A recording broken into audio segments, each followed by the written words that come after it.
So we're going to continue this series we've been in the book of Acts.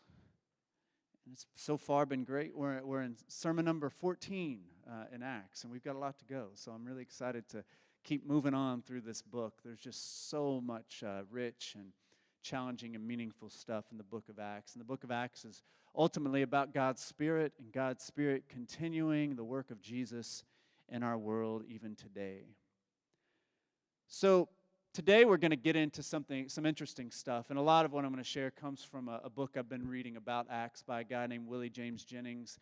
I think it's just called Acts, really clever title, you know. It's from the Belief Commentary series, and I've read a lot of commentaries because, you know, that's what you do in seminary and as a pastor, but this one is it's like poetry.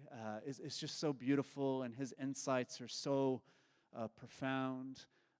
He is a black scholar, and just to be honest, when I went to seminary, I read very little from black scholars. I've read very little from women scholars. It was a lot of reading from white men and their perspectives on Scripture, which they had lots of great insights. But Willie James Jennings writes from a perspective that a lot of us really need to hear. And it's particularly influencing the way he interprets and thinks about this particular section that we're going to be in today in Acts chapter 12. Acts chapter 12 is actually not even in the lectionary, so if you preach through the lectionary, you'll never preach on Acts chapter 12. It's not one that's probably talked about a whole lot, but it's a really profound and challenging section of Scripture that hopefully will influence us this morning. You know, from a young age, our society kind of teaches us messages about the world.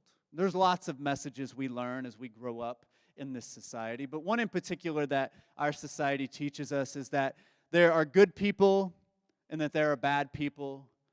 There are cops, there are robbers, there are friends, there are enemies. There are people you can trust, and there are people you should be afraid of. We're taught that we live in a nation of laws, and if you break the law, what happens? You go to jail. Bad people break laws, and bad people are in jail, is what we often hear. We're taught that we need jails and we need prisons because there are dangerous people out there, and in order to be safe, we need to lock up the dangerous people. And if we don't have prisons, we're taught that our communities will be fraught with terror.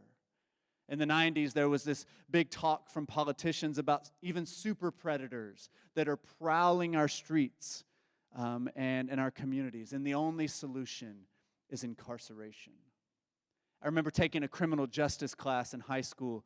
It was one of the easiest classes I ever took. And I thought it was quite interesting, but it kind of scared me a little bit. We did a whole series on serial killers.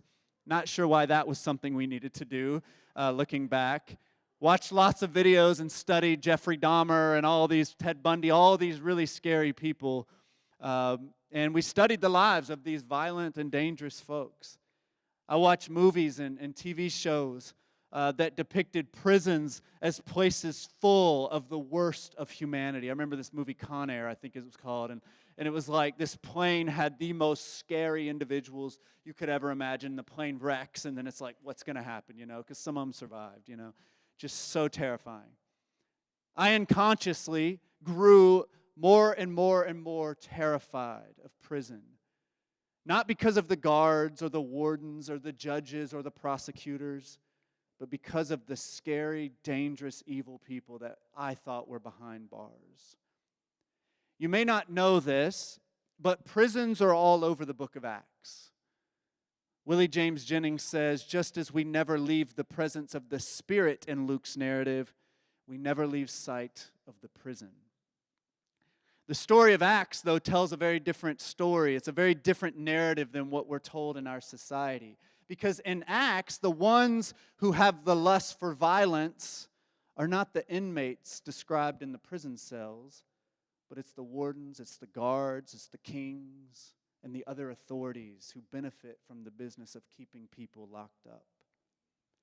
Acts might turn some of our assumptions upside down as we think about incarceration. Acts 12, verse 1. It was about this time that King Herod arrested some who belonged to the church, intending to persecute them.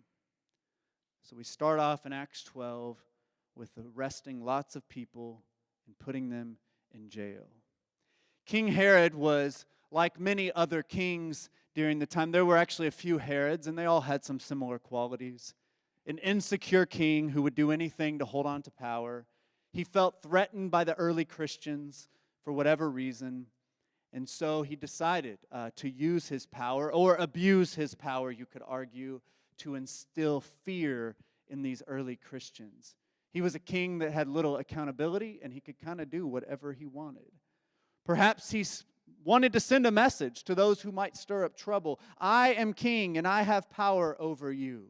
Your life, your body, your future, they are in my hands, and I will lock you up if I need to. And so he wrongfully arrested and detained some Christians. Now, I'm grateful that I've never been arrested, but I've known people who've been arrested and detained, and it is terrifying, from what I hear, to be restrained, to be put into chains, and to be locked up behind bars. These early Christians were denied autonomy over their own bodies, taken captive and locked up, all because of a fearful, insecure, and very powerful person.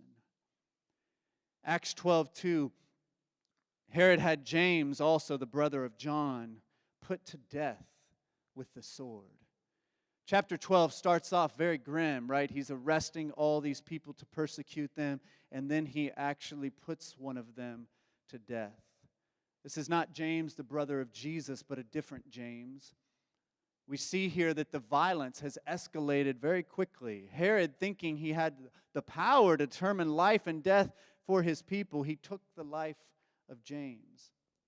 You know, as we've done before, I think we need just to slow down for a moment and pause just to honor the life of this man named James. Often we read through the Bible and we read about these horrific things and we just pass over to the next verse.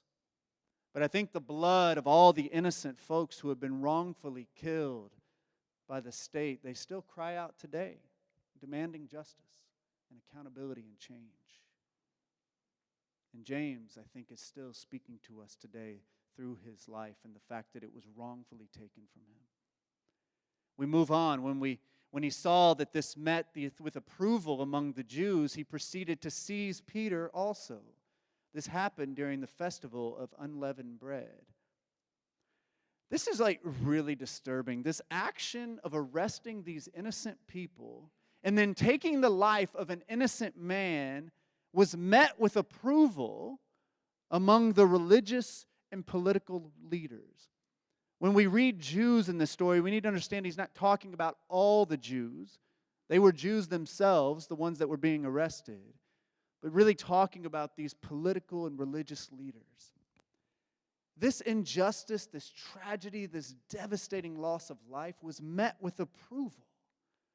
James, a man with a brother and a mother and a family, a man with friends and colleagues and hopes and dreams and passions, he was brutally killed by the state, and it brought pleasure to the leaders. It brought pleasure to the leaders. It should be a moment of lament and tragedy. You know, Herod was kind of like what you could describe as a middleman kind of figure. He had power, but he was subservient to the larger Roman Empire, and he really served as a bridge between the Jewish people and the Roman Empire. And he did not want unnecessary conflict, and he needed the Jews to stay in line. Many Jews were talking of revolution. Many Jews were lashing out against these people like Herod because they felt like they had sold out to the Roman Empire. And so he needed to keep them at bay. He was probably thrilled that the political and religious leaders among the Jews were excited about the killing of James.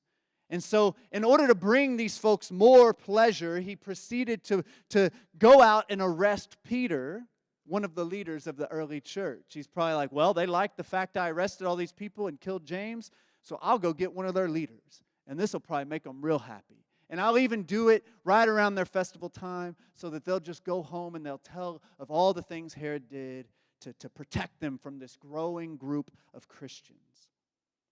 The next verse is short, but it says a lot. These are not just words on a page, but a description of really this brutal practice of incarceration and what it often can do. After arresting Peter, he put him in prison, handing him over to be guarded by 4 squads of 4 soldiers each. Herod intended to bring him out for public trial after the Passover. So Peter is back in prison again. Peter had already been in prison in the book of Acts, but then he went back again. Jennings points out that the early church was formed inside of the problem of recidivism, that these guys were arrested multiple times and got put in jail multiple times. Jennings says, we are fated to repeat the behavior that brings incarceration. We speak truth to power, which will put us again and again inside locked doors, embraced by chains. Christians, like no one else, should understand how easy it is to return to prison, not because of human failing, but because of failed systems that are calibrated against the powerless, the weak, and the poor, and work best against insurgent voices pressing for systemic change. There's a lot there to unpack. This story once again disrupts our assumptions about incarceration. Peter was locked up again, not because of habitual bad behavior, but because he continued the work of the gospel. As we've previously discussed, the early Christians were constantly threatened and hounded and pursued. They were consistently victims of violence and detainment. Something about their faith really upset the powerful. Luke tells us that Peter was detained by by 4 squads of 4 guards each. And so there were 16 guards in all who were tasked to detain and keep Peter behind bars. The implication is likely that these 4 groups took turns guarding Peter to ensure that he didn't escape. Peter was a dangerous man in the eyes of Herod, which is interesting to me because Peter was the man who laid down his sword when Jesus told him to. Peter was the man who was spreading God's message of love and care for everyone. What about that message was so dangerous? So Peter was kept in prison, but the church was earnestly praying to God for him. So Peter encountered a great power in Herod and all these guards, all 16 of them, that took control of his body and life. Yet the church was seeking another power in prayer, who we will see was even more powerful than the prison. I've talked about this a lot here, but Ignatian spirituality teaches us that we worship a God and pray to a God who is always greater. And that's much of the story of Luke. Luke tells in Acts is that we've got these powerful forces out there working against us, but we serve a God who is even greater. And this story we will see shows us that. Here in the narrative, we see it really slows down next, giving us lots of detail about Peter's escape from prison. Now, I would like us to slow down with the narrative and really focus on what these words say and really sit with this harsh reality of prison. This story of the angel coming and freeing Peter from his cell can give us some more insight into the impact that prison can have on a person's psyche and on a person's body. So let me read what it says, a few paragraphs here. The night before Herod was to bring him to trial, Peter was sleeping between 2 soldiers, bound with 2 chains, and sentries stood guard at the entrance. Suddenly, an angel of the Lord appeared, and a light shone in the cell. He struck Peter on the side and woke him up. "Quick, get up," he said, and the chains fell off Peter's wrist. Then the angel said to him, Put on your clothes and your sandals," and Peter did so. "Wrap your cloak around you and follow me," the angel told him. Peter followed him out of the prison, but he had no idea that what the angel was doing was really happening. He thought he was seeing a vision. They passed the first and second guards and came to the iron gate leading to the city. It opened for them by itself, and they went through it. When they had walked the length of one street, suddenly the angel left him. Then Peter came to himself and said, "Now I know without a doubt that the Lord has sent this angel and rescued me from Herod's clutches and from everything the Jewish people were hoping would happen.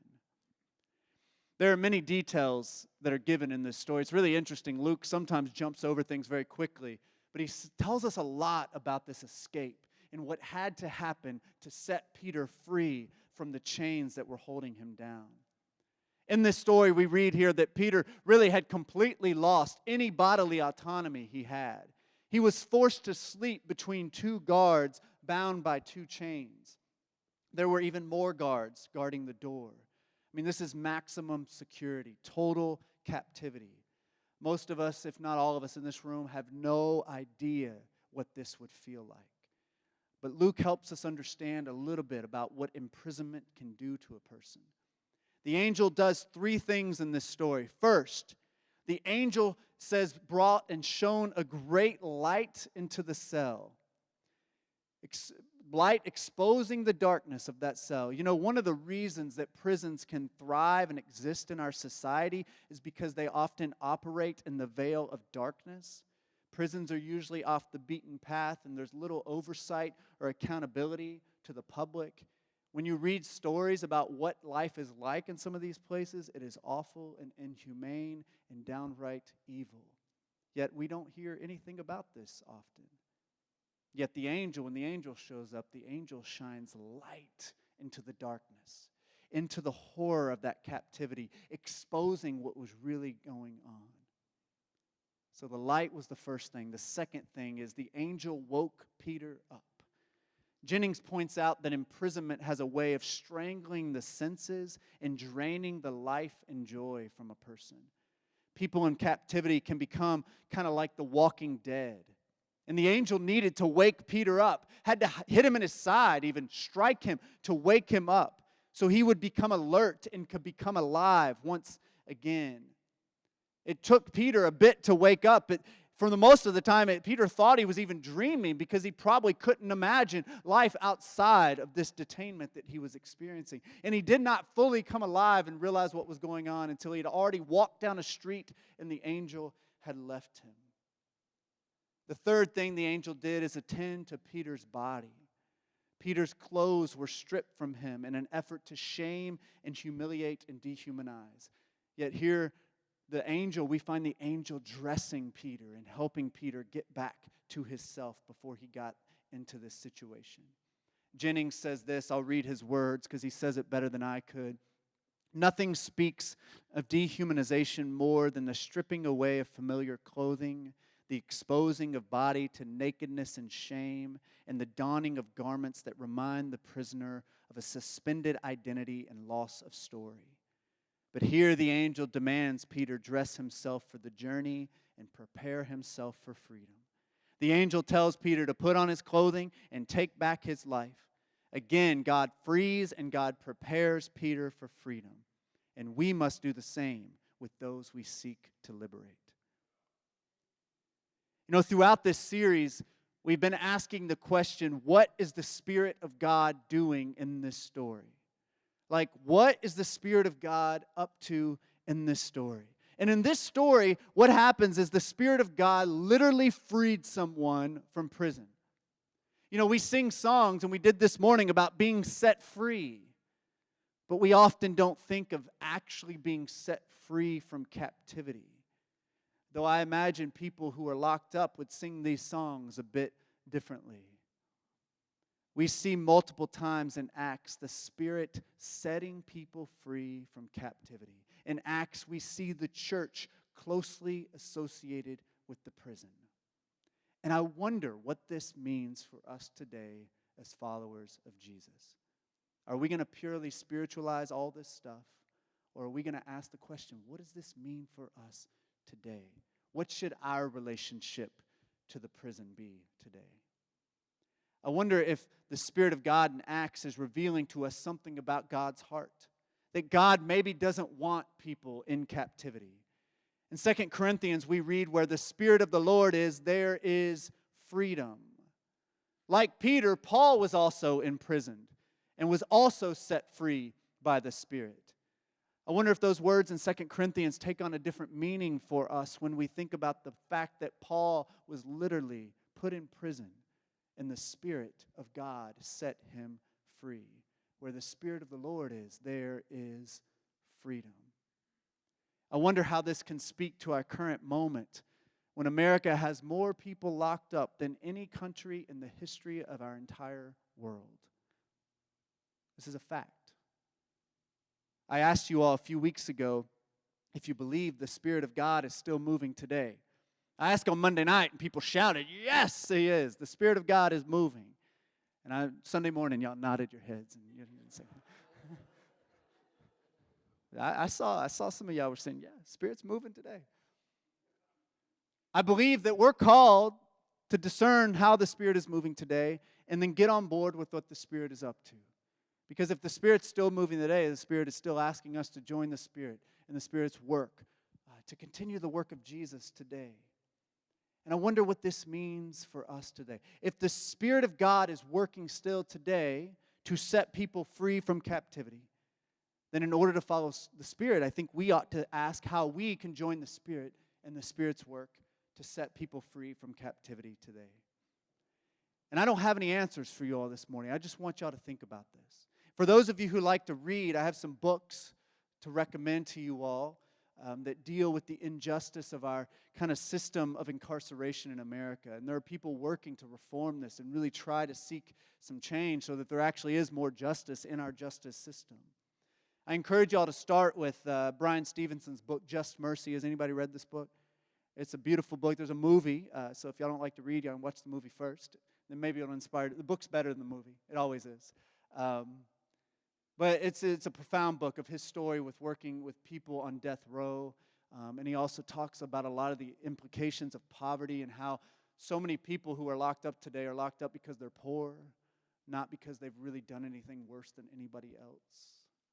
Another book that is just really groundbreaking book that came out many years ago, quite a few years ago, much more academic, is by Michelle Alexander, called The New Jim Crow. This book really changed the way a lot of people thought about incarceration in our country.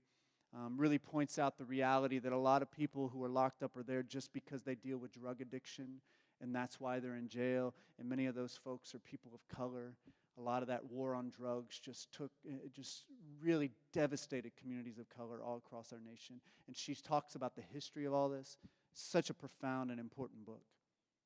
From a Christian perspective, a book that I hear comes highly recommended is called Rethinking Incarceration by a guy named Dominique Gallaher. That's another book that you could dig into. But I think this is something that we as a people of faith have got to wrestle with. And it may seem like a peculiar sermon in a way, but I think this is important stuff. And it's not because I want to be on a soapbox about this morning. It's because the text is dealing with the prison and dealing with Peter, one of the leaders of our church, dealing with James, another leader of our church, who was executed wrongfully. And the sad reality is that this is not something of times in the past. This is reality. There is so much out there that shows us that this reality is still happening even today, even right here in our own state, in our own city in which we live. And so we've got to dig into this and ask these questions. As we read Acts, we have to continue to pay attention to what the Spirit of God is doing. And then we need to ask the question, how am I being called to join the Spirit in the Spirit's work in our world today? And so to summarize for you all this morning, something just to chew on. The Spirit of God set people free from captivity. And so how is the Spirit calling us to set people free from the captivity that they're experiencing today? And that's the question we got to keep asking as we go through Acts. What is the Spirit of God doing? And then how are we called today to work with the Spirit to continue that work today in our world right now? In the name of the Father, Son, and Holy Spirit, amen.